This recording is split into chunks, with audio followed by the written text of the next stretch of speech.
Ever since I've gotten back into making videos, I found that I've included math in some way, shape, or form. Is it because of worrying about every little detail, or am I trying to make use of an associate's? Who knows? But what I do know is that it has helped me a bit. Not to the point where I'm editing much quicker than I would like to, or rather helping me make what's on screen look decent. But I could get lost in it sometimes and find it would have just been easier to eyeball it. But you're not here to hear me complain about math. You're here to learn how it helps me with editing and hopefully how it could help you. This video is more about you than anything because most of it is basically a tutorial. So without further ado, let us learn about how math could help with editing. But before anything, I am using Premiere Pro, which means things might be different if you're using a different software. We are going to make use of Desmos graphing calculator, which is something you might be able to follow along with. There are some things you're going to need to know in order to help you understand what exactly is going on and what settings I have my stuff at. So you can either change them to be similar or compromise with what you have. It'll also help with those who are a little less experienced to understand some concepts, what tools you might need at your disposal if you're trying to follow along, and terminology that I'll be using. So to get started, it's important to understand that the length and width of the canvas is 1920 pixels by 1080 pixels. This is our screen/workplace. I'll be referring to it as our X and Y or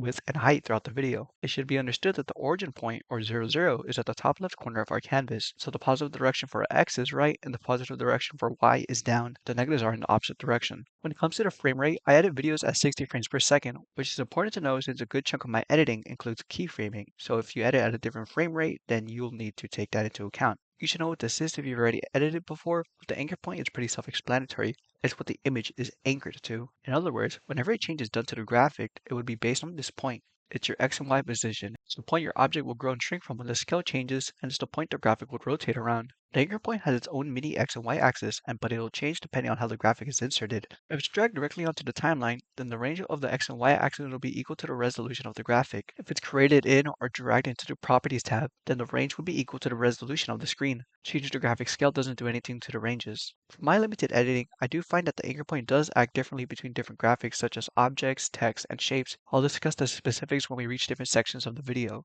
When it comes to doing the math, we're going to rely on technology to do all the number crunching. You could either use a calculator or simply use a Properties tab. I personally like and would recommend just using both since both have their strengths and weaknesses. With the use of Desmos graphing calculator, you use equations and variables to limit your amount of typing, and you'll have a graphing tool at your disposal for when you may need it. Properties tab isn't too difficult to get a grip on, and being able to do some math in it, you won't be constantly switching between Chrome and Premiere Pro. Also, for those of you who may not know, a variable is basically our X, but you will be using multiple variables, so we'll be using a few more letters than just X. Also, we'll be working with some decimals and fractions during this video. Sometimes you'll need to move the decimal points and sometimes you won't. I'll probably just show visually when you need to. Hey, this is Future Babylano. I just want to say that after editing, I realized that I've messed up on how I say a lot of things in this video, or specifically when it comes to the frames. So when I say something like on the 6th frame, 12th frame, in reality I mean the 7th frame and the 13th frame. And what I was supposed to say was 6 frames after or 6 frames before, if that makes sense. I'll just visualize it in corrections because I don't really want to go back and reread some of the parts. So yeah, sorry about that. Hopefully my editing could help understand what I actually meant. Alright, thank you for your time. The pop. This is used in every single one of my videos because of how simple it is and how nice it could look. If you're using Desmos, create a variable and make it equal to 100. Create 3 more lines with this variable and have them multiplied by these numbers. 11 over 10, 3 over 4, and 1 over 4. Once you know the size you want your graphic to be, you're going to want to create 3 keyframes. You can do this via the Effects Control tab by clicking the little clock on the left and then the diamond on the right. In the Properties tab, you'll just use the diamond. Place the first keyframe on the first frame, the second on the 6th, and the third on the 12th. The scale should be the same for all 3. If you're using Desmos, make your variable equal to the scale the graphic is at, and you should see the data lines adjust with this change. Plug in what you got from multiplying by 3 over 4 into the first keyframe, and what you got from multiplying by 11 over 10 into the second keyframe. Turn the third keyframe into a hold by left-clicking and click and hold. If you're using the Properties tab, you're going to want to multiply your keyframes by the numbers we had just mentioned. Simply double-click the right side of the number in the scale, type in an asterisk, and type in your fractions. You are going to have to go over to the Effects Control tab to change the third keyframe to a hold, but this should give you that pop-in effect. Now to create the pop-out, you're going to want to create 2 keyframes, one on the last frame and another 6 frames before this one. For Desmos, plug in what you got from multiplying by 11 over 10 into the second to last keyframe, and what you got from multiplying by 1 over 4 into the last keyframe. Just like before, multiply your scale by these numbers if you're using the Properties tab. These keyframes are probably going to be holds because of the third keyframe from before, so just change these two to linear. The drop. This is another nice and simple one, but probably won't be used as much as the pop. If you're using Desmos, we're going to add on to the calculator. Create 3 more lines of our current variable and multiply them by 6 over 5, 4 over 5, and 9/10. Just to say this now, the scale in our head layer has basically reset it to 100, and you gotta remember to change it to the new graphic scale. In order to get the jiggle effect from the drop, we're going to need our graphic to not have a uniform scale. So uncheck the box in the effects control under scale, or click the chain in the properties tab. Move the anchor point so it's at the bottom of the graphic, then change the graphic's position to where you'd like it to land. Create 2 keyframes for its position, one on the first frame and one on the 10th frame. For the first keyframe, move it vertically upwards by changing the y-axis so it's off the canvas. I recommend making this first keyframe an ease out so the object sort of speeds up as it falls. Since the scale is not uniform, the graphic should now have 2 sections for its scale, one vertical and one horizontal. The effects control will tell you which is which, but in the properties tab, you'll need to note that the left is vertical and the right is horizontal. Place a set of keyframes on the same frames you did for the positions. Now place a third set 8 frames after your second keyframe and a fourth set 6 frames after your third keyframe. So now we have 4 keyframes for each of the scales. For the first set of keyframes, change them both to hold. Change the vertical scale to equal what we got from multiplying by 6 over 5, and the horizontal scale to equal what we got from multiplying by 4 over 5. Properties tab, people, just multiply. Now for the second set, swap the numbers from the previous set so the vertical equals the previous horizontal, and the horizontal equals the previous vertical. For the third set of keyframes, change the vertical scale to equal what we got from multiplying by 11/10. And the horizontal scale to equal what we got from multiplying by 9/10. The only thing you need to do for the fourth set is to change them to hold if you plan on having the graphic pop out. It's just that this time you'll need to change both scales instead of just one. Also, if you want a blur to occur during the drop, simply go to Effects, Video Effects, Blur and Sharpen, then add Gaussian Blur to the graphic. Create 3 keyframes for blurriness on the same frames as the first 3 already existing keyframes. Change the keyframes to be 50, 15, and 0, and make the first keyframe an ease out. You don't have to use these exact numbers, but I find they work best. Scaling. When it comes to scaling a couple graphics to be the same size, I would actually recommend eyeballing it and zooming in for the initial scale, since some graphics could have blank space around them. Now these graphics are the same size, but maybe you want them to be a little bigger or a little smaller, and you don't exactly want to eyeball it all again. Well, the math method will help us accurately change the scale. Record the current scale of one of the graphics, then increase its scale to what you want, and record this new scale. Now all you need to do is multiply the other object's scales by the first object's new scale divided by the first object's original scale. So you're not typing so much, we could take advantage of the Properties tab. For this, you're going to need the graphic you're basing the scales on to be the first on the list of the Properties tab. Subtract the original scale by the new scale, and record this number. Hold Shift, click the first graphic, then go down and click the last graphic you're trying to change. If you're upscaling, the number will be negative, so move the mouse to the right. But if you're downscaling, the number will be positive, so move the mouse to the left. And just to quickly get out of the way, if you did happen to have perfectly cropped graphics with no blank space, this submath could be used. For changing the scale of the new graphic, divide 100 by this scale, and then divide the original graphic's resolution width by the new number we had just gotten. This gives us the width of the graphic after its scale is changed. Now we simply divide this width by the other graphic's resolution width to know what number we should enter into the scale. Highlighting. We're going to talk about 2 forms of highlighting. Highlighting a text on the screenshot and highlighting a text you created. The equations are going to be the same and the methods will be as well, but I'll show you the perfectionist method for one. Simply create a new graphic with a rectangle in the Properties tab and put it on a layer above what you're trying to highlight. Change that rectangle to a color you like, go over to the Effects control and scroll down to the Opacity section. Then simply change the blend mode to multiply. Dark text works best for this. If it's a light color or white, it's going to be hard to see or not show up at all. Highlighting text on a graphic or screenshot is going to have you eyeball it and zoom in. I recommend placing the rectangle in the middle of where you like to highlight, since there's sort of a phantom anchor point there, because that's where the sides grow from. Just have the rectangle's width cover what you like to highlight and have the height cover what I assume is a line of text. Now just subtract the rectangle's anchor point's x position by the width divided by 2, and do the same for the rectangle's x position. Now in the Effects control, turn off Uniform Scale. Create 2 keyframes on the horizontal scale. You can place them wherever you like. Make the scale the first keyframe 0, and now you have a highlight. You can make multiple keyframes and use holds to have highlighting stop and start again if you'd like. Like I alluded to earlier, highlighting text you made could use the same eyeball method, and I'd honestly recommend that method over what I'm about to talk about, since it'll honestly save you some time. But for the specific case where you have one line to highlight and you're a perfectionist, this is what you'll do. The height is going to be equal to the font size, which gets the easy things out of the way, so let's get into the tedious stuff. In the Properties tab, have your text be right aligned, scroll down to Align and Transform, and click the 2 buttons Align Left and Align Top. This should put your text on the top right corner. Now look at the text's coordinates. The x position is going to be the rectangle's width. Now you can align your text to the left or middle if you like. Now center it to the middle of the canvas using the Align Center Horizontal and Align Center Vertical buttons. Also align the rectangle to be in the middle of the canvas if it isn't. It might look a little claustrophobic, so I would recommend increasing the width by a little bit. I'll simply use the 2 equations from before and use keyframes to get the highlighting effect. With this method, you're going to need to nest the 2 layers together if you want to move the text around.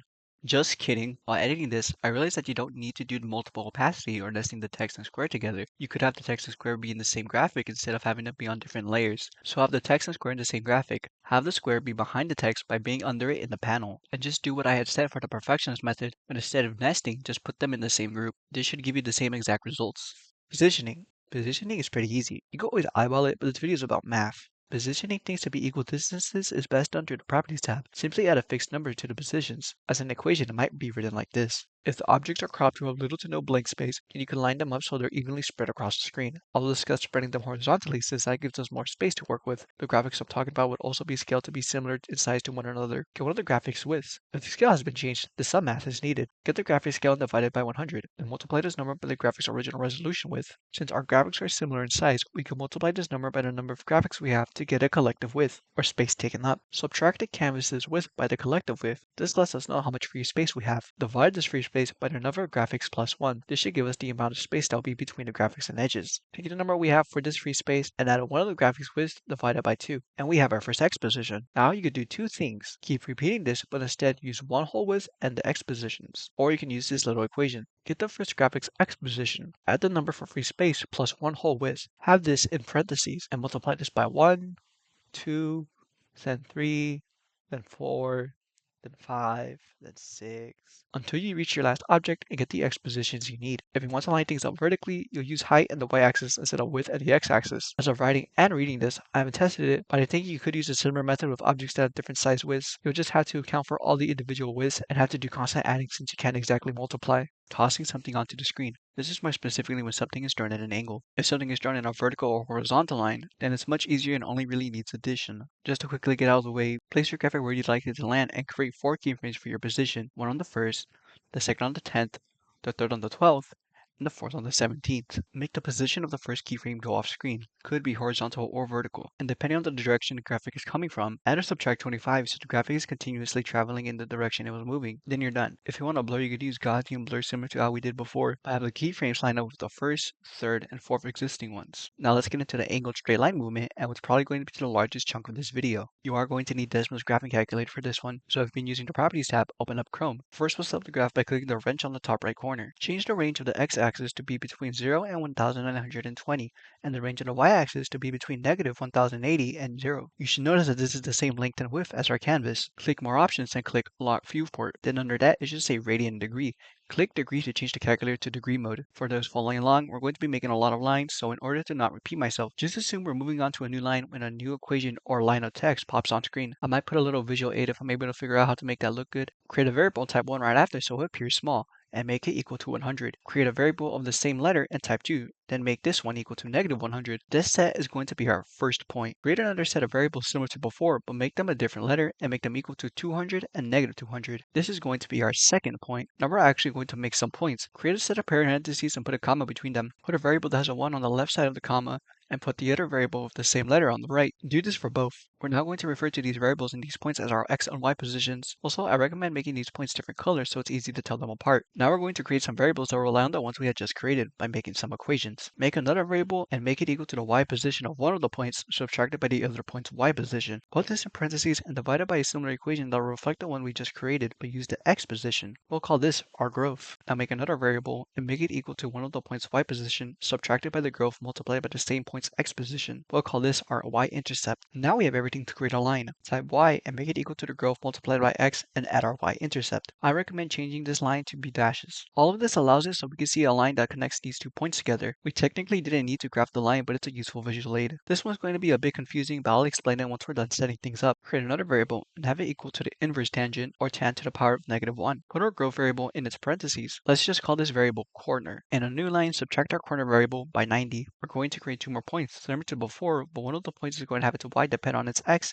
and the other is going to have its x depend on its y. Make a variable for 1 similar to before, and have it equal to 300. Create the other variable with 2, but have it equal to the growth variable multiplied by the x position variable, and add the y position. This is going to be our third point. We're going to create another point. Type in a new variable, we'll have its x position equal to nothing for now, and the y position equal to negative 400. Go back to the first variable and have it equal to the y position subtracted by the y-intercept. Put this in parentheses and have it divided by our growth factor. Now we have a fourth point. Now make actual points with these variables. Make these different colors in the points before and make them rings and not dots. Also, just to mention it real quick, all these variables with a fixed number have a little slider with a range. I recommend making this range be from 0 to 1920 for all the x position variables and negative 180 to 0 for all the y position variables. Now we can actually go back to Premiere Pro, create a graphic with an object, and add in directional blur. You'll find this effect by where we found Gaussian blur. Position your object where you'd like to have it land. We're going to create 4 position keyframes, one on the first, a second on the 10th, a third on the 12th, and a fourth on the 17th. For now, just change the position of the first keyframe so the object is off the canvas, change the second and fourth keyframes into ease ins,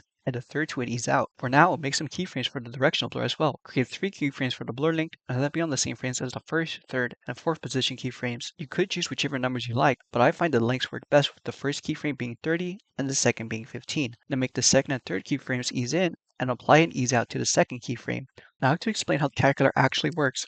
Make the x and y position of the first initial point equal to the graphics position on the first keyframe. Make the x and y position of the second initial point equal to the graphics position on the last keyframe. Now scroll down to the editor we created. You could choose to manipulate either point, but it's best to pick based off how the graphic is moving. If it's moving more vertical than horizontal, then you would change the point where we have more free reign over the y position. But if it's moving more horizontal than vertical, then you would choose the point where we have more free reign over the x position. Change the point so it passes the point on the canvas in the direction that it's moving. I recommend adding / subtracting 25 or 50. This gives you the position you want to make your 2 middle keyframes. This gives it a sort of bounce effect so the graphic isn't suddenly stopping, and so it keeps moving in a straight line. The tangent is the hardest part to understand, but it gives us the angle the object is moving at, which lets us know what angle to make our directional blur. You have to understand how this inverse tangent works in order to get the number right, so let me teach you a bit of trigonometry. A 2D graph could be broken down into 4 quadrants, with the first being at the top right, and the counting follows a counterclockwise direction. This could be organized as the letters A, S, T, and C.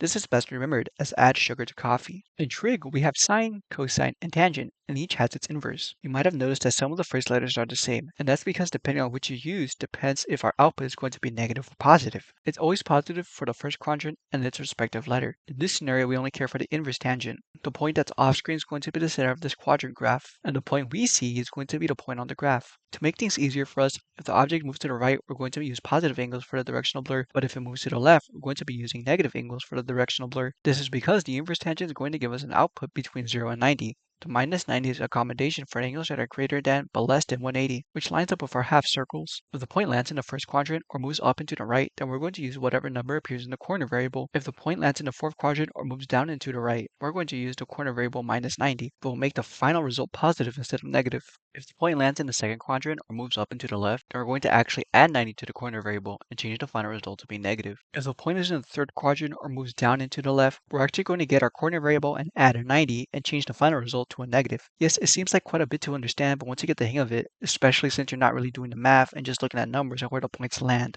Now with knowing what our angle is, plug it into our directional blur and we're basically all done. Now you can watch your object fly on screen from any point and have a slight blur. Also, it doesn't have to come off screen. Maybe you want something to move fast on the canvas at an angle, or maybe you want a graphic to move from behind another graphic. Then you'll use this graphic calculator for that. And from what I know, that's about it. I might be forgetting how math helps me in other ways, but these are the main ones. I hope you found this video useful, or maybe even entertaining, depending on how I edit this video, of course. But all in all, if you liked this video, make sure you like and subscribe for more inconsistent topics and upload dates. And that's about it. Okay, bye now.